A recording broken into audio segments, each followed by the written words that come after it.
Hey, hey, Blue Table fans! All right, let's do this.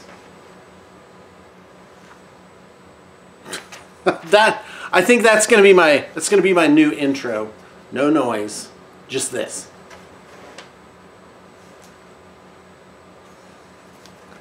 All right, first off, I busted out one of my front teeth. It just broke off at the base. And the how is a story for another time. But I gotta tell you, if you're missing a tooth, you're a hillbilly. Like, no other factors matter when you have a big old gap. So anyway, so I feel you. Good dentistry it's a big deal. Big deal. So they patched me right up. Give me a metal rod in there. I wonder if that'll set off like airport security or something dumb like that. All right. I have questions from a client and fan named Luke. So shout out to Luke, who actually sent me some questions. Thank you very much. And I've got 5 here, and I'm going to talk for like a long ways. Hold on a second. There we go, that's better. I was getting kind of this staticky noise from my speaker. Okay, number 1, do you still paint projects that come into the studio? If you do, what do you rate your level at? The answer is, sometimes I do, and my level is middling to fair. And yeah, so here's how it works. The most projects that Blue Table Painting has had at the same time was 265. That's too many. That is a nightmare to keep track of all the details involved with that. This is a hugely custom, like everything just has so many details. Every project has like at least a couple of pages of specifications. And it's not repeated. It's like a new project, brand new thing that you're doing. And that also insulates this industry from larger actors. And because I'm sure some of them have thought about it, been like, oh, well, what if we painted the miniatures to a custom thing? It's like, well, easier said than done to keep track of all that. And so the answer is, now I have between 35 and 45. And there's a sweet spot depending on the size of the crew. So like one person, you probably want maybe 3 to 5 things going. For a crew of 10, mostly part-time, which is what I have right now, 35 to 45 is a really, really, really good number. And I'm very pleased with that. In fact, I have peace in my life now, and it is fantastic. I don't think I can ever give it up. So, so I can't jump on the line and eat away at the reserve because it's like a reservoir. So you have to have some projects to kind of like just be in the pipe to keep everything steady. I've often compared it to a reservoir, like a dam. And so you have this big giant lake worth of projects, and then you feed them through the turbines of people actually getting them done. And you don't want too many projects because that creates problems of its own. But you also don't want too few. You can't have an artist who you want to be stable come in and just be like, well, I don't have anything for you this week. I don't have anything for you this month. That's no good either. Generally not my problem. All right. Now what do you rate your level at? Well, you've got to understand Blue Table Painting's levels, and I don't think many people do. When I first started the company 15 years ago, most places had like alpha, beta, simple, complex, level 1, 2, 3, something like that. And I set out to make a comprehensive level system that would encapsulate everything in existence. So my levels go 0 to 10. And in fact, since I've started that, there's actually some non-integer levels. So for example, I do 2.8 now. and that's a big deal. And it's like the Richter scale. So our lowest level is level 3. We used to go down to level 2. So 2, 3, and 4 were for like massed troops. Like if you had 60 orcs, or maybe even down to like 10 guys. And each one goes 1.5 times the last one. So a level 3, to boost to a level 4, you got to put in 50% more effort, and it's 50% more of the cost. And then a 2 to a 3 is also 1.5 times. But to go from a 4 to a 5, it's triple. A level 5 is 3 times a level 4. And then a 6 is 1.5 times a level 5. So 5 and 6 become like hero levels. And then you get up to 7, which is triple a level 6. And anyone that's painted miniatures knows that you can just keep going on a model. Like you can put in an insane amount of detail. You could paint a guy's arm for 20 hours. And that's how crazy it gets. And of course, if you go to a site like, for example, Cool Mini or not, you're going to find some of the best work in the world. All the way to a level 10, which is like maybe only a handful are produced every year. It's that good. And people keep getting better too. So me personally, I tend to gravitate towards a high 3 or 3 and 4. And I've noticed painters tend to gravitate to a certain level. So I have a painter right now where pretty much if you give her something, she just paints it to level 6 because that's how she rolls. And we've talked about it many times, which is, it's like it sounds great. Oh yeah, just paint everything to this high level. They're just going to do it. Oh no, because with a painting company, you have to be consistent as well. You have to be able to offer the same quality at the same price over a multitude of years. So you have to keep everything in these very narrow rails. So me personally, I'd rather just paint more models than spend a lot of time on one particular model. I could do a level 6. Typically 5 is the highest I go personally. And as a company, Blue Table Painting really has a niche. It's a niche. You got to find something other people aren't doing. There's a zillion boutique painters out there. There's so many, and the barriers to entry are so low, but you got to look at portfolio. Like, is this person established? And so Blue Table Painting, we're the ones that are going to paint your 300 goblins. Like, we're a workhorse studio. So anyway, there you go. That's what I got to say about that. Maybe you have a wide range of skill, but you mostly knock at a certain level because of time management. No, it's not that. It's just personal interest. Like, I want to bring the models to a certain level. And I'm interested in leveraging techniques. So how can I get this model done efficiently, but also get it done like so that it looks really good? That's what interests me. What are the methods that you can use to get this really great result and not have to spend so much time doing it? Like wet blending out everything. But I can do it. Sometimes I come in the morning and I pick a model and I just paint one leg, then just paint the face. You know, like that. Rare.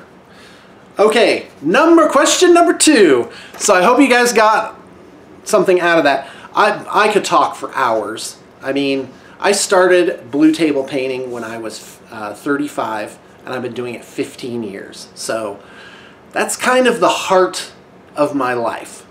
And it's been great. The company, the times where it was difficult was really just because of me. I had to learn something or be a better person. And like life in general, I'd say it's a matter of perspective. That it's my terrible, terrible attitude that makes things terrible, or my good attitude that makes things good. Question number 2. Roleplay question: what excites you the most about playing? I see some of the figures that you make for your games, and I remember that you built whole maps and worlds. So the real question is, do you like to play online? Do you let players Skype into your game? If you had a small web camera, you could place an online player right into the action. Yeah. The answer is no, I don't Skype people in. I have an online group that I've run once in a while, and it's easy to get an online thing going. Personally, it's got to be tabletop. It's got to be tabletop with miniatures, with people actually showing up. And right now, I have 2 games, 2 groups. One group is my teenage boys and 2 of my artists, and one of them runs Starfinder. So, and I'm a player in that one. I have 2 characters. It's tough for me to be a player in a role-playing game because, first off, I can't just make everything up. I have to play by a set of rules. That's a drag. And then the other reason is that I'm waiting for my turn to come around. You know, like all the other players have to go, typically not ready. And then the DM does all the bad guys, and then finally I'm like, all right, great, I do this, this, and this. And literally I'm done in like 20 seconds. So that is not great. I'd much prefer to run the game. It does take a lot of effort. It is nice to just walk in, and I've already got my character done, so I don't have to worry about anything. But I think to do role-playing with miniatures and terrain, that's really, in a way, is a highest form of the game. Like, it takes a lot of effort to paint miniatures. I ran a super dungeon called Emerald Spire, and I set a goal to make miniatures for everything in the book, and I think it was like 250 miniatures. And by the way, I could have painted 2 or 3 armies, collected and painted 2 or 3 armies for that. So it was not, in a way, it was really not a wise use of my resources. But you know what? I get a life too, and that's what I'm doing in my spare time. I just painted them all up. My RPG collection right now is actually pretty awesome. I've been just picking away at it a little bit at a time. And I've been putting them up on bluetablestore.com. You can go to role-playing games, and you'll find, I'd say about 1/3 of the miniatures that I've done there. I've set a goal to put up 3 new listings a day, and for the most part I've kept that. And of course I put on secondhand 40K stuff and, you know, really inexpensive things as well. So, what excites you most about playing? Making stuff up and miniatures and hosting, being a host. Love to host a game. Right now I have a modest studio, and it's really a great place to come and play. I've got a table here, and my second group is Dungeons & Dragons 5th edition. It was actually the request of my 10-year-old daughter when I was like, hey, what do you want to do for our time every week? And she said, I want to do Dungeons & Dragons. And have all the brothers and sisters come. So I have her, Willow's my 10-year-old girl, and then I've got my 2 teenage boys, and then the girlfriend of the oldest boy comes. And that's, by the way, that's why you don't see it, because I need to get her parents to sign a waiver for me to put her on the channel. But I probably should do audio only for both games. The thing is, though, I look around online, and I'm like, guys, there's not a single thing I'm doing better than other people. Like, it's so good. The production quality is so good. And, of course, I'm not taking my own advice, because every time someone comes to me and says, hey, I think I'm starting a such and such company, what's your advice? My advice is, don't wait for it to be perfect to get yourself out there. Just start doing it. Just put out whatever. And if you go back and look at my old YouTube content, it was full of heart, but it was terrible production value. And I just put up whatever. I just got the camera on. And I've been fortunate because my temperament is attention whore. So I love it. I love the attention. And I've actually had sort of a personal crisis recently in like the last 3 years, because I've gone from that to kind of starting to enjoy my privacy. And that's been really nice. And of course, that's why you haven't seen as many videos from me, because I don't feel like it. And guess what? I don't have to.